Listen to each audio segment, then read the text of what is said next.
వచ్చే 100 రోజులు లోపు రాష్ట్ర వ్యాప్తంగా మరి ముఖ్యంగా మంగళగిరి ప్రాంతంలో గంజాయి రవాణాకు ఫుల్ స్టాప్ పెట్టడానికి కఠినమైన చర్యలు తీసుకుంటున్నట్టు మంత్రి నారా లోకేష్ తెలిపారు. గంజాయి విషయంలో కఠినంగా వ్యవహరించమని మంగళగిరి నియోజకవర్గంలో ఉన్న పోలీసు సిబ్బందికి నేను ఆదేశాలు జారీ చేశాను.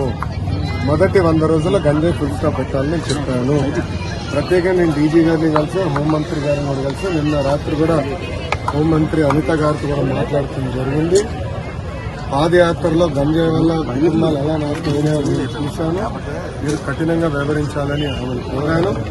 మేడం గారు కూడా సమీక్ష పెడతాన్నారు, సభ్యుతో రివ్యూ చేస్తున్నారు.